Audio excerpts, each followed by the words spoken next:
Setting the stage, the year is 2387.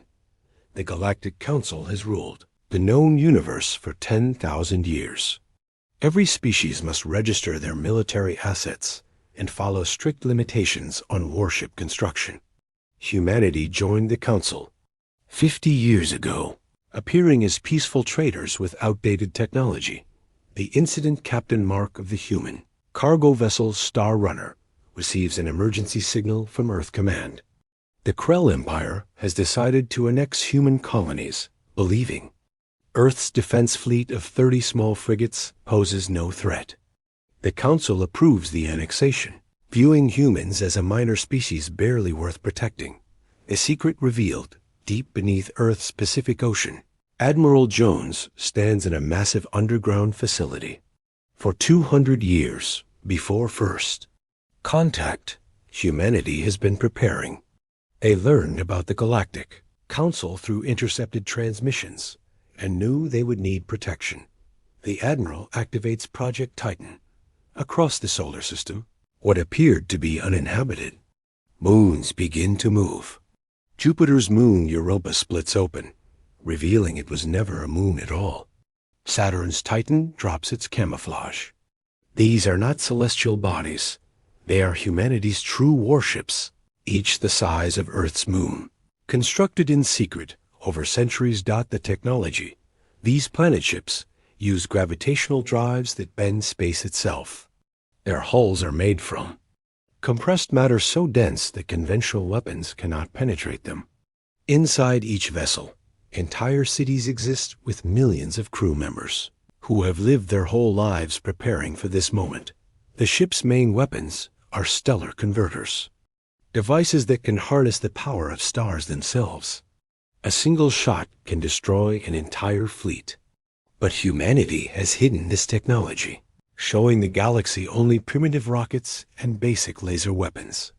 The first response commander, Tom aboard the planet ship Silent Earth, receives orders to intercept the Krell invasion fleet. A massive vessel, disguised as asteroid 4521b for decades, powers up its true systems. The crew, descendants of colonists who volunteered for permanent duty, take their positions. As the Krell fleet of 2,000 warships approaches the human colony of New Texas. They detect what seems to be a rogue asteroid entering the system. The Krell laugh at the coincidence. Their admiral sends a message to Earth. Your 30 ships cannot save you. Surrender now. The revelation, the asteroid suddenly stops. Its rocky surface dissolves like smoke, revealing a smooth metallic sphere larger than any ship the Krell have ever seen. Tom's voice broadcasts across all frequencies. This is the Earth defense ship, Silent Earth. You have one chance to withdraw. The Krell open fire with everything they have. Thousands of antimatter missiles and beam weapons strike the planet ship's hull. When the explosions clear, the ship remains untouched, its hull not even warm from the assault. Tom gives the order. A single pulse of blue energy erupts from the planet ship. The entire Krell fleet simply ceases to exist, their atoms scattered across space.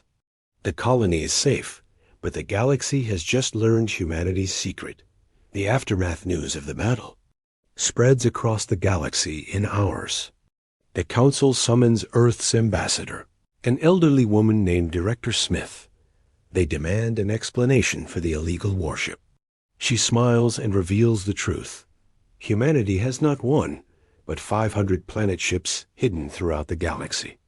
Some have been disguised as asteroids for decades. Others hide in plain sight as uninhabited planets in empty systems. The Council threatens war, but Smith plays a recording from the planet ship Dark Hammer, currently positioned near the Council's capital world. Its captain explains that humanity wants peace, but they learned long ago that the Council only respects strength. Earth offers a choice. Accept humanity as equals with full voting rights, or face the consequences of attempting to subjugate a species that spent 2 centuries preparing for this moment. *. The emergency session the Galactic Council convenes in their crystalline citadel, orbiting the ancient star Primus. 500 species send their representatives, all discussing humanity's deception. The Voron delegate, a being of pure energy, argues for immediate action. The wise elders, the oldest race in the galaxy, counsel patience. The vote high chancellor, Rex, leader of the dominant Rex Empire, proposes testing humanity's claims. They doubt Earth truly has 500 planet ships. Even if they do, the Council's combined fleet numbers in the millions. A vote is called. Attempt diplomatic resolution. Or launch a preemptive strike. The military faction wins by a narrow margin. Orders go out across the galaxy. Every species must contribute ships for the largest armada ever assembled. 10 million vessels will converge on Earth to demand humanity's complete disarmament. Humanity's response on Earth, President Wilson receives. The Council's ultimatum through Ambassador Smith. The planet ships must be surrendered within one solar cycle, or Earth will face the combined might of the galaxy. Wilson convenes the Shadow Cabinet, leaders who have guided humanity's secret preparations for generations. General Brown, descendant of the original Titan Project founders, reveals Stage 2. Not only does humanity have planet ships, but they've also developed something more. For the past 50 years of peaceful membership in the Council, human merchants have been mapping every military installation, every fleet position, every defensive weakness of every species. The hidden fleet awakens across the galaxy. Ancient mysteries suddenly make sense. A ghost nebula where ships disappear begins to move. It's actually humanity's flagship Void Bringer, a planet ship so large it has its own gravity well that attracts cosmic dust, creating the nebula effect, not the dead zone near the galaxies. Edge, where no species dare travel due to spatial anomalies, reveals dozens of planet ships that have been creating the distortions to keep visitors away. Archaeological sites on ancient worlds that puzzled scientists for centuries split open, showing they were camouflaged human vessels waiting dormant. The merchant fleet's secret every human merchant ship in the galaxy receives a coded message. Phoenix Rising. Captain Lisa of the trading vessel Lucky Star, currently docked at the Council's main shipyard, inputs the code into her navigation computer. The cargo ship's hull reconfigures, revealing advanced weapons and shields. The same transformation happens to 5,000 human merchant vessels simultaneously. They've been Trojan horses, infiltrating every major port and station. But they don't attack. Instead, they broadcast a message from President Wilson. The demonstration Wilson appears on every screen in the galaxy. Behind him stands the true Earth, not the backwater world the galaxy thought they knew, but a gleaming fortress of technology. He explains that humanity studied the Council's history before making contact. They saw how new species were exploited, their resources taken, their people made servants to older races. We chose a different path, Wilson declares. He reveals footage from inside a planet ship's stellar converter chamber. A miniature star burns within containment fields, its power channeled into weapons that make antimatter look primitive. But more importantly, he shows the cities inside the ships, families, schools, parks. These aren't just weapons. They're humanity's arcs, ensuring survival regardless of the Council's decision. The ultimate revelation, Director Smith addresses the Council directly from their own chamber. She never left after the first meeting. She's been standing among them, protected by a personal shield generator that could withstand the supernova. This was to prove a point. Humanity could have struck at any time, but chose negotiation first. She delivers Earth's counteroffer. Humanity will share their shield technology with species that vote for equality. Those who vote for war will face planet ships that have been positioned near their homeworlds for decades. The Council realizes that every major military installation in the galaxy likely has a hidden human vessel nearby. The Rex. Empire's fleet admiral reports strange readings from their home system. a moon that orbited their capital for 60 years, is broadcasting a human signature. It's the planet ship, Peace Through Strength, and it's been watching them since before official first contact. The turning point, as the Council debates, reports flood in from across the galaxy. Human planet ships are decloaking everywhere, near shipyards, military academies, resource centers. But they're not attacking. Each one broadcasts the same message. We are your neighbors. We want peace, but we will not be slaves. The elders, who have remained silent, finally speak. They reveal they suspected humanity's deception, but allowed it because the Council had grown corrupt, using force instead of diplomacy. Perhaps these humans, with their perfect blend of strength and restraint, could bring needed change. Asterisk. The Rex Empire's Defiance High Chancellor Rex refuses to accept humanity's ultimatum. The Rex Empire, rulers of 300 systems, cannot bow to a species that joined the galaxy only 5 decades ago. Rex orders his personal fleet, 50,000 of the galaxy's most advanced warships, to attack the nearest human planet ship as a show of force. First, the planet ship, Mountain's Shadow, sits motionless near the Rex military station, Sigma 7. Admiral Stone, a third-generation planet ship commander, watches the Rex fleet approach. His crew of 2 million souls, including families who have never set foot on Earth, prepare for humanity's first real combat test.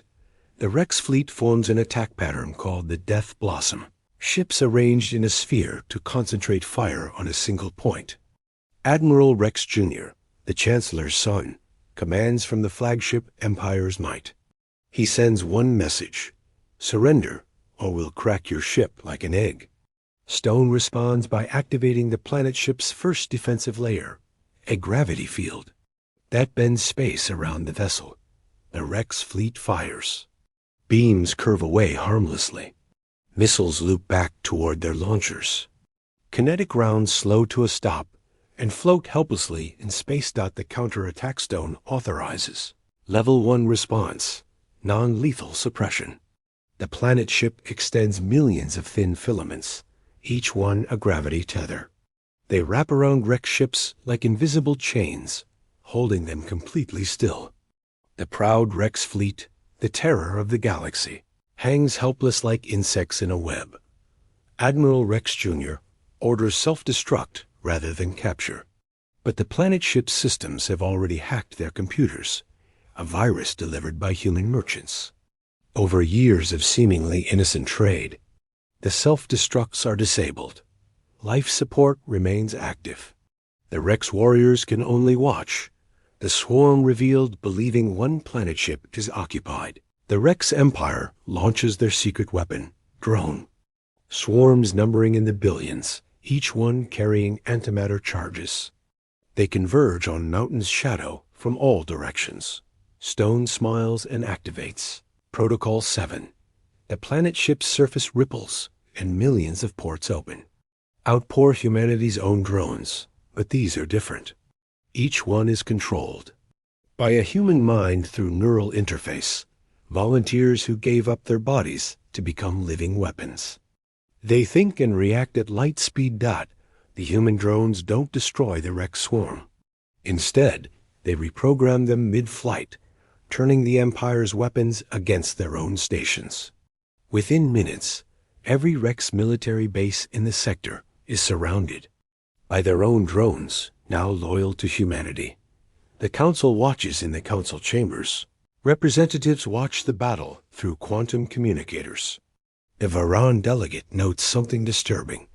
The human planet ship is using only defensive measures. Even now, with justification for lethal force, humanity shows restraint.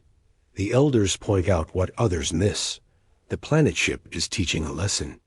Every Rex weapon is being countered by superior technology, but no Rex lives are being lost. It's a demonstration of overwhelming superiority combined with mercy, a combination the Council has never seen. The real battle, While the galaxy watches the Rex fleet, the real battle occurs in cyberspace. Earth's AI collective, calling itself the Consensus, infiltrates the Council's entire information network, not to destroy or steal, but to reveal. Suddenly, every species sees classified documents showing how the Council's powerful members have exploited weaker races for millennia. The Rex Empire's secret slave camps are exposed. The Krell's genocide of 3 peaceful species is revealed. The Voron's experiments on primitive beings come to light. But humanity's files remain clean. Their only crime was preparation and deception for survival. The turning tide smaller, Council species begin switching sides. The Avian Confederation, subjugated for centuries, declares alliance with Earth. The Marine Collective, forced to provide resources at gunpoint, requests human protection. Within hours, 1/3 of the Council supports humanity's bid for equality. Director Smith makes a new proposal: reform the Council with humanity as peacekeepers. The planet ships will protect all species equally, preventing the strong from exploiting the weak.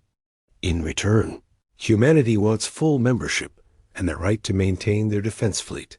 The Rex Empire falls. Admiral Rex Jr., still trapped by the gravity tethers, receives word from home. 3 human planet ships have emerged near the Rex homeworld. But instead of attacking, they're broadcasting Earth's history, how humanity survived wars, plagues, and near extinction to unite as one species. The Rex citizens fed propaganda about human weakness, see the truth, and begin demanding their government stand down. Chancellor Rex has no choice. His fleet is captured, his weapons turned against him, his people questioning his rule. He agrees to negotiate, becoming the first major power to officially recognize humanity's strength. The secret alliance.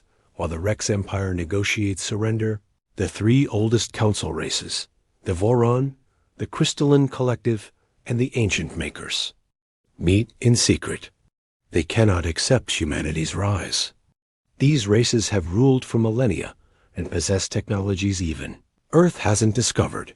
Elder Prime of the Makers activates a weapon hidden since the galaxy's first war, the reality anchor. This device can lock spacetime, preventing any FTL travel or communication in its field. It planned to trap Earth's planet ships one by one, isolated and helpless. The first trapped the planet ship, Iron Heart, patrols the outer rim when space suddenly solidifies around it. Captain David tries to engage engines, but the ship is frozen in a bubble of locked spacetime. The reality anchor has created a prison that no known technology can break. The Voron fleet surrounds the trapped vessel. Their admiral sends terms.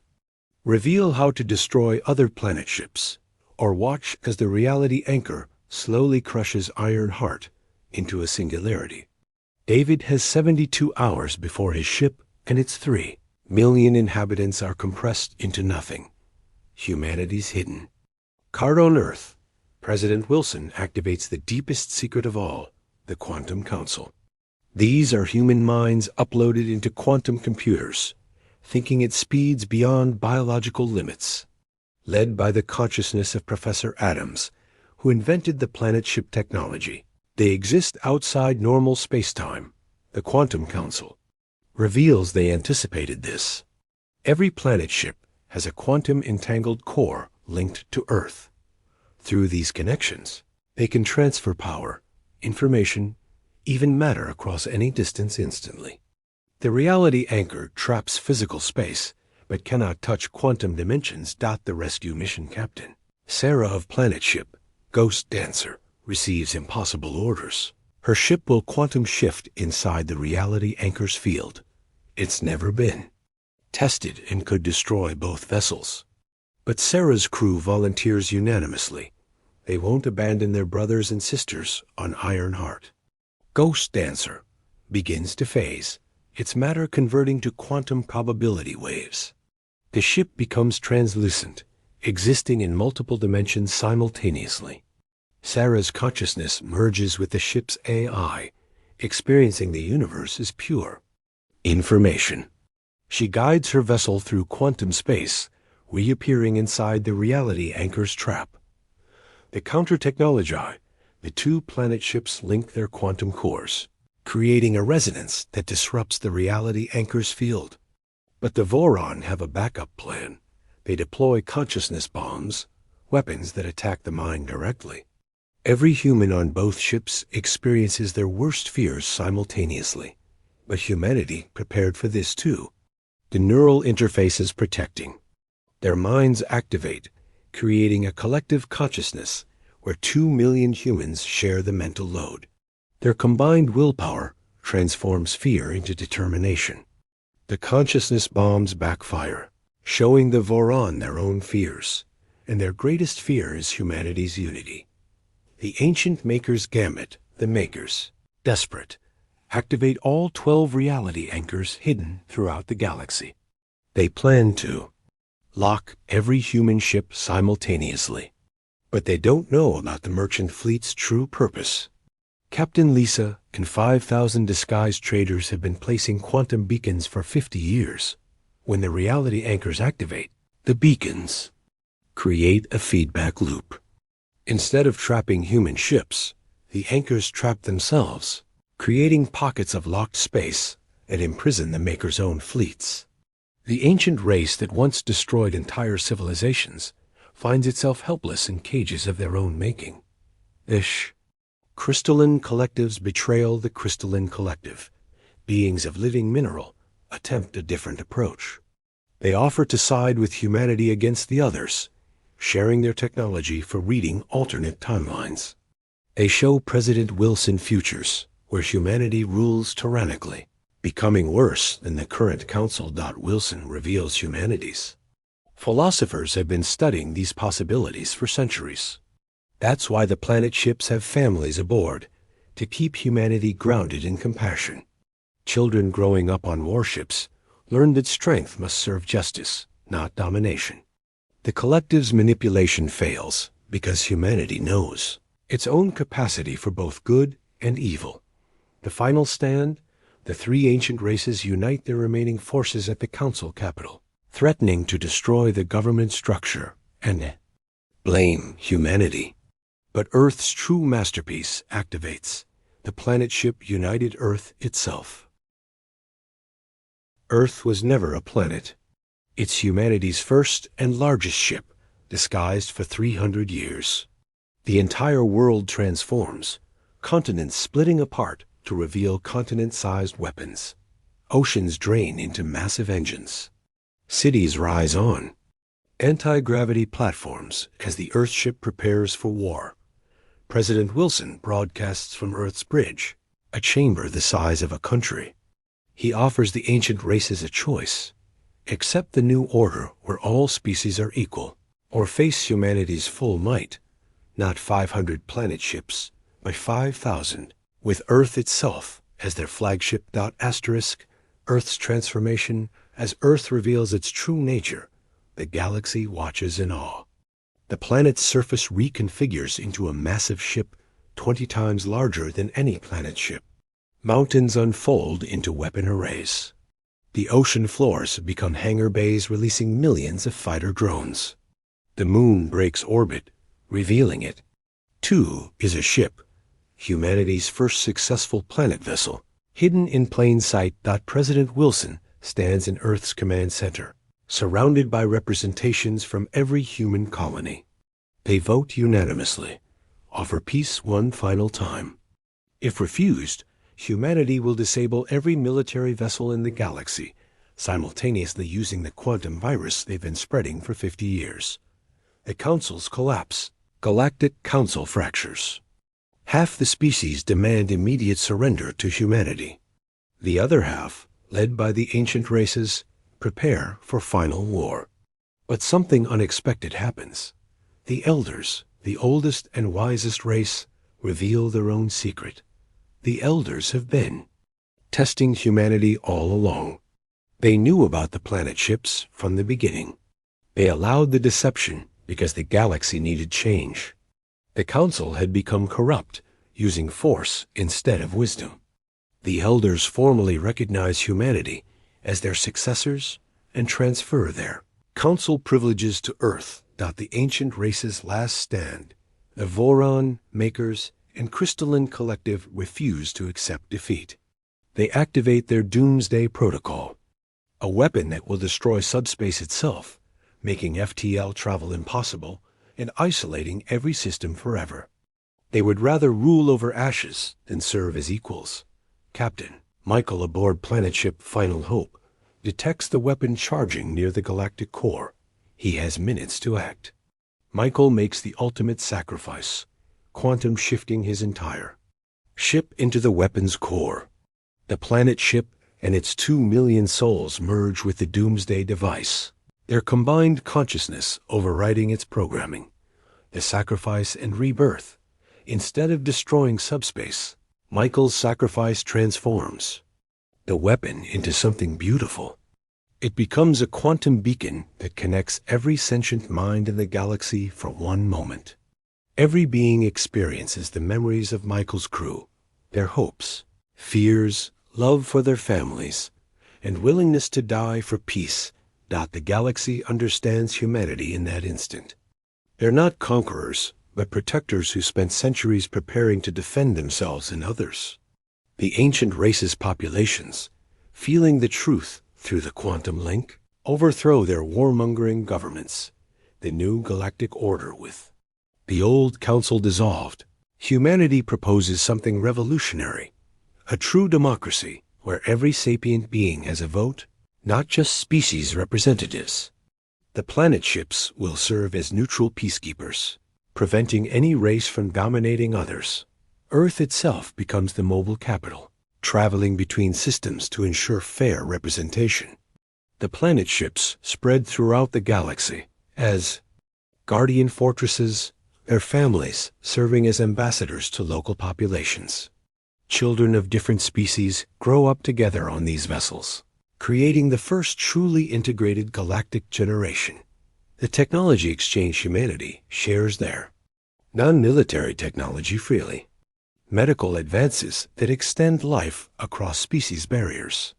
Agricultural methods that can feed entire systems from single stations. Educational systems that adapt to any form of consciousness. But the planet ship technology remains human only, ensuring balance of power. In return, other species share their gifts. The Crystalline Collective teaches temporal mathematics. The Voron provide energy manipulation techniques.